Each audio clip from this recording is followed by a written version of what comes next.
Muy buenas tardes, hermanos. El día de hoy vamos a hablar sobre la mente. Ya habíamos tocado un video de esto. Hay otros temas en redes, pero creo que este es el más relevante en realidad en términos de argumentación. Entonces, hay algunas precisiones por ahí. Andan diciendo que el concilio de Roma es del 382 es verdadero, pero no hay evidencias de eso. Y pues aunque no vamos a hablar mucho de eso, pues es cuestión de investigar. Hay que, obviamente hay que ser sinceros en varias cosas en cuanto al canon, la participación eh, de figuras, de obispos, eh, de, varias, de varios sectores de la iglesia, de la pentarquía, incluyendo Roma. Eh, y podemos hablar acerca de lo que es la transmisión de los manuscritos hasta la actualidad o hasta la Edad Media Baja, pero tampoco sería el tema, ¿cierto? Porque en realidad la discusión que tenemos con Roma es el hecho de que mm, el canon que ellos presentan viene de la Septuaginta, ¿sí? Y es el canon que defienden y es el canon que exponen. Y no estoy diciendo que la Septuaginta no haya sido usada por cristianos, simplemente que hay que matizar en qué ámbitos fue usada, y en este caso estamos hablando de cuestiones canónicas, entre lo protocanónico y lo deuterocanónico. Entonces, pues hay que ver esas diferencias también. Sé que en esta hora casi no se va a conectar nadie, pero pues es el momento en el que tengo la disponibilidad. En realidad íbamos a reaccionar al arcón, como bien dice el video, pero cambiaron los planos rápidamente para aclarar esto que estoy diciendo, que cierto personaje está diciendo, y también exponer eh, lo que dice una de las personas que para mí ha influenciado, aunque yo ya conocía varios de los temas que se tocaron en este debate de Dante Urbina versus Néstor Díaz, que es un teólogo con presencia en redes sociales. Vamos a ahondar un poquito en lo que se dice, los argumentos sobre todo del profesor, y de pronto un poco de Dante, y luego vamos a con una o dos reacciones máximo del Arcón. Como este día no va a ser largo, pues la idea es que va a quedar para una segunda parte también, donde se exponga el tema eh, de Alarcón o bueno, el canon con otras reacciones. Bueno, vamos a escuchar. Un momento, qué pena. Que mis tecnologías no son tan avanzadas como las de otros. Y el objetivo, validar el canon hebreo como hebraicamente anterior al siglo I. Esto resulta relevante ya que, como muy bien indica Neil Lightfoot, el estudio del canon es una cuestión de historia. En Comprendamos la Biblia, página 179. De modo que preguntar si solamente desde la escritura podemos comprobar la presencia de una lista canónica interna implicaría salirse del mar. Dicha delimitación conlleva dos aristas que se convierten en los ejes transversales del presente debate. Primero, la dicotomía entre cánones griego-hebreo y segundo, los apócrifos de tipo deuterocanónico. Con la primera nos preguntamos cuál canon reconocían Cristo y los discípulos, y con la segunda, si este canon era más extenso que el hebraico. La estructura de nuestra presentación se dará en tres niveles. Primero, aclararemos lo que por canon debemos entender. Segundo, descubriremos si el canon judío del Antiguo Testamento ya estaba cerrado antes de la era cristiana. Y tercero, que no había un canon griego alternativo y de mayor extensión al hebreo en el siglo I. Si estos puntos se dilucidan, no resulta necesario pasar los apócrifos del tipo deuterocanónico por el criterio de las tres pruebas propuestas por Chauncey Sanders. Bueno, vamos a detener un poco y pido disculpas porque me están llegando notificaciones en el momento menos correcto. Pero bueno, eh, el caso es que está detallando aquí el profesor. Está detallando acerca de la existencia de un canon con deuterocanónicos. No, ¿cierto? No vamos a negar eso. Lo que estamos negando es el hecho de que se usaran como un canon oficial, como los protocanónicos, como los que son oficialmente eh, inspirados dogmáticamente. Y vemos cómo lo que el profesor directamente habla es en contra del sentido de la Septuaginta en términos canónicos. Tampoco está atacando el término de la Septuaginta. Vamos a avanzar un poco. Aclarado para evitar caer en anacronismos. La terminología griega canon y su homóloga hebrea canon se traducen como reglas de medición. De ahí que al canon se le vea como un instrumentum para indicar cuáles libros son inspirados y cuáles no. Sin embargo, el concepto es más amplio e involucra 4 niveles complementarios que los voy a definir brevemente, puesto que ya he dejado un video en mi canal de YouTube aclarando este acápite y adjuntando en su descripción el link de la bibliografía de esta presentación. En primer lugar, libros. En segundo lugar, canon de presentación. En primer lugar, canon conlleva la idea de proceso histórico. Se colige con esto que la idea de canon existe mucho antes de que se fijase una lista determinada de libros.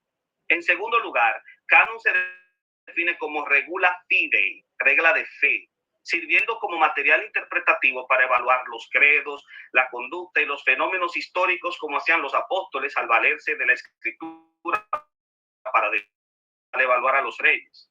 Estas eclesiásticas para Jerónimo son verdaderamente apócrifos, puesto que no se hallan en el canon hebreo y siempre debe ser preferido este, tal y como indica en el Prologus Galiatus. Esta diferenciación entre un canon de fe y otro de lectura eclesiástica, que no es un canon de autoridad para ser recibido por todos, explica las incoherencias que algunos entienden comete Agustín.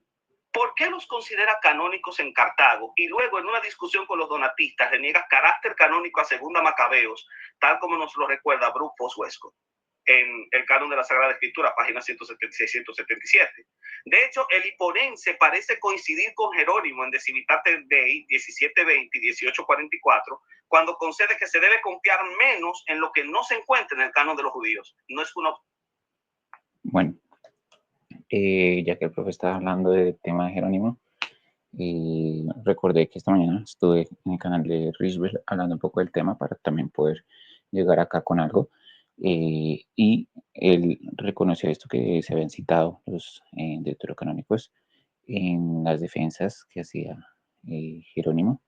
Sin embargo, vemos que en qué carácter se toca como parte del canon, como canon eclesiástico, que no es lo mismo que el canon inspirado. Y bueno, ya el profesor hizo algunas aclaraciones bastante importantes. Eh, Permítanme devolverlo un momento. Tenía carácter canónico a Segunda Macabeos, tal como nos lo recuerda Brufos. Bueno, hay una cuestión total con Segunda de Macabeos y cómo lo usaron en este debate, pues que es bastante cuestionable de parte del señor Dante Urbina. Y también las definiciones que dio el profesor, que son bastante precisas, ¿no? En cuanto a hacer esas separaciones de lo que es un canon oficial y lo que no lo es. El concepto de canon que viene desde antes de las listas, que supera el argumento católico romano, en el cual supuestamente las listas eh, lo hacen tener un carácter canónico, que es lo que también están por ahí diciendo un reformado en redes. Entonces hay que tener mucha precisión, mucho tacto con lo que se dice acerca del canon. No se puede solamente opinar y decir que sí, que Roma fue la que nos dio el canon, cuando en realidad vemos que es un proceso mucho más largo. Eh, y pues está implicado también esta traducción al griego de la Septuaginta. Vamos a ver un poco de la reacción de Dante.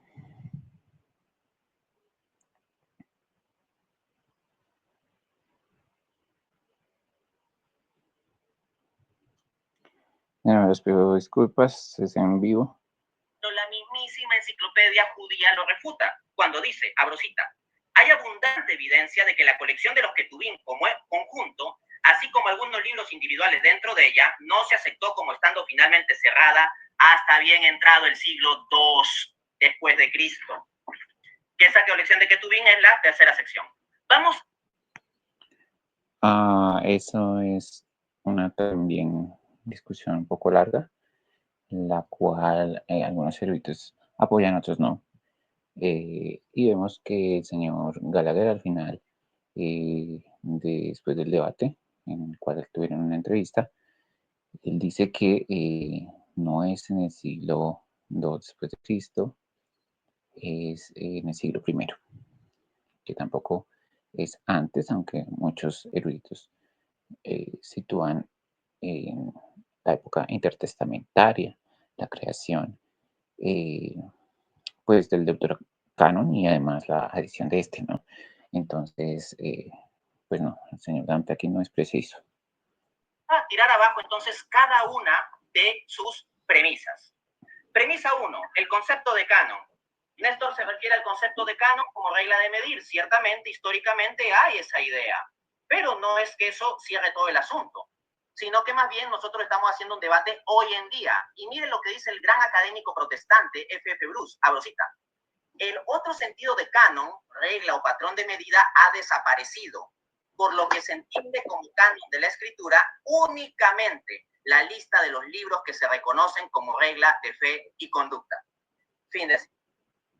Bueno, qué curioso, ¿no? Esta cita cierra hablando exactamente lo que dice Néstor en cuanto a tenerlo en cuenta con carácter autoritativo en cuestiones de fe y doctrina. Entonces, si supuestamente fue descalificado el sentido de canon en un sentido amplio y solamente reducido a las listas, pues porque dice eso al final el señor F.F. Bruce. Es interesante, igual les iba a dar una cita de F.F. Bruce, pero pues por cuestiones de tiempo y todo no alcanzo entonces y el video es corto, entonces pues en la segunda parte podemos hablar, pues no exactamente de esta refutación, pero sí de algunas citas de F.F. Bruce. Así que estoy trabajando con un concepto válido de canon. Luego, menciona Néstor que la idea de canon podría asociarse a lectura eclesiástica y que así se podría permitir que se lean incluso los deuterocanónicos, y hace referencia a Jerónimo. Néstor, pero en su epístola 108, Jerónimo llama a Eclesiástico 13:2 escritura, no lo llama meramente apócrifo. Luego, dice Néstor que San Agustín rechazó Segunda de Macabeos y que decía que tenían menos fuerza estos libros deuterocanónicos. Esto no es porque San Agustín los cuestionara o rechazara, es simplemente porque San Agustín entendía que como los judíos, no los cristianos, sino los judíos lo rechazaban, para fines de disputa, pues era mejor utilizar aquellos libros que también los judíos aceptaban, no porque les confiriese menos valor. De hecho, usted hizo referencia a Ciudad. Bueno, ya con esas otras dos referencias es suficiente porque es lo que alcanzamos a escuchar. Entonces, Jerónimo, como vemos, sí cita eh, el canon deuterocanónico, pero ya explicamos por qué. Para eso, pues habría que hacer algo exhaustivo, una investigación en la cual se dé a conocer que Jerónimo lo citó, no en términos canónicos, sino como canónicos eclesiásticos. Que a Dante no le gusta la definición, bueno, eso es algo que él tiene que probar, ¿no? Que no existe la división o que es difusa, o bueno, en fin. Y en cuanto a la cuestión de Macabeos y San Agustín, pues sí, San Agustín aprobó ese canon, pero lastimosamente no tenemos que estar de acuerdo en todo lo que dice San Agustín y además hay algunas citas de San Agustín que dejan entrever que sí es un canon de segundo orden. Entonces, pues más que todo quería hablar un poco de eso. Ahora sí vamos a ir a lo que nos traje en el video, que es Alarcón. Entonces, vamos a ver qué intentos de canon él quiso poner, ¿no?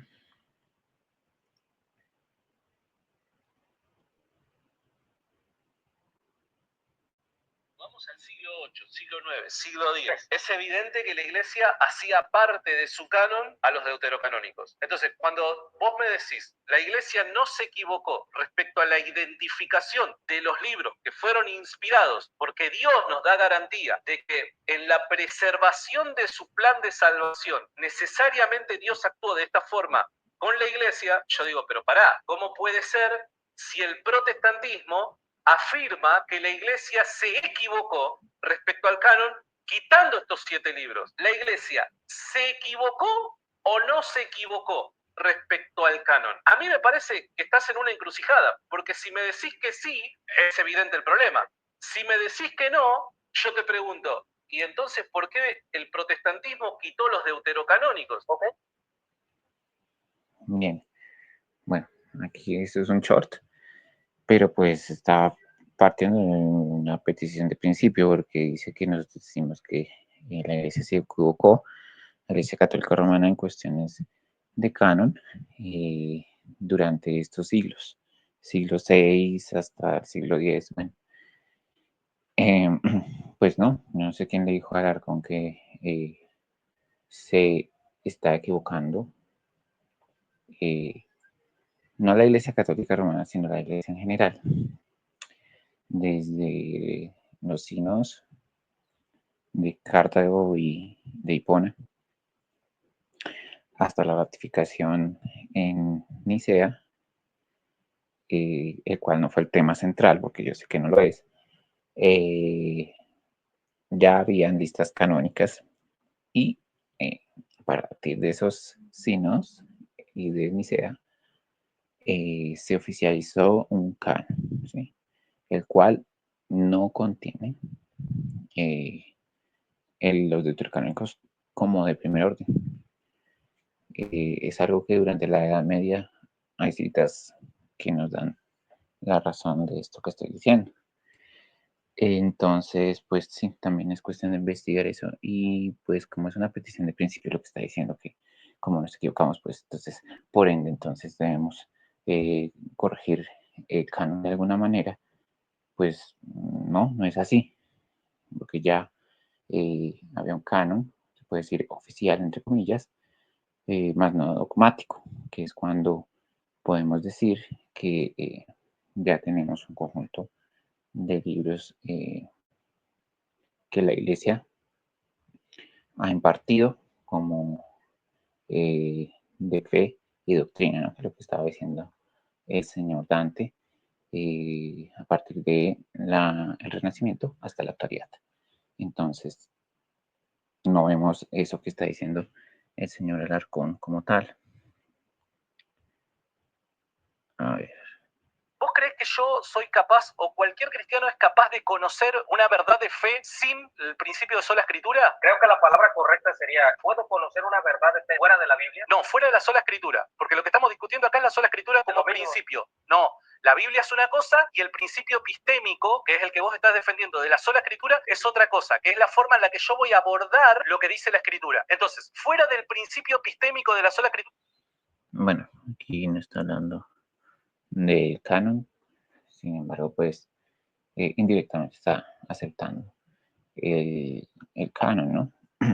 Si no está tocándolo indirectamente, está avalando los libros. Pero bueno, como no está hablando del canon, pues lo obviamos. Ya se va a acabar este video. Sin embargo, importante ver que el señor Alarcón y otros católicos dan por entendido que son las listas, que son su dogmática, que es el presupuesto de que viene de la Edad Media, el canon, eh, el hecho de que tengamos que adoptar deuterocanónicos como si fueran inspirados, si bien, como lo dije, ni sus obispos, ni en nuestras Biblias, porque además están diciendo que la Biblia Reina Valera Antigua, que sí, obviamente tiene deuterocanónicos y tiene incluso libros apócrifos.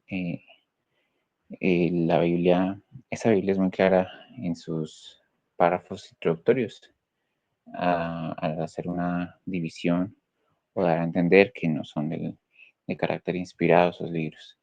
Y el hecho que lo haya quitado, por último, digo eso, el hecho que lo haya quitado las sociedades bíblicas británicas en el siglo XVIII no implica nada. ¿Por qué? Porque el canon, nuestro canon ya estaba dogmatizado desde el siglo XVI. Y aunque ellos dicen que no es vinculante a todos los protestantes y evangélicos, sí está casi de acuerdo unánimemente en cada declaración, en cada catecismo. Y finalmente, pues antes de volverse dogmático para nosotros, también existía esa diferenciación de deuterocanónicos y canónicos. Entonces, pues realmente las sociedades británicas actúan conforme a la coherencia en la historia y retira los libros de muchas de las Biblias. Sin embargo, las mismas sociedades, no solamente británicas, sino de todas las sociedades bíblicas, publican Biblias con deuterocanónicos. Entonces es realmente avergonzante que usen eh, ese argumento como para hablar del canon. Bueno, muchísimas gracias a los que van a escuchar en diferido. Yo sé que pues no es el mejor horario, pero pues verlo en diferido pues les va también a ayudar. Y como son cortos, pues la idea es que sean videos cortos para que puedan aprender también. Entonces, muchas bendiciones.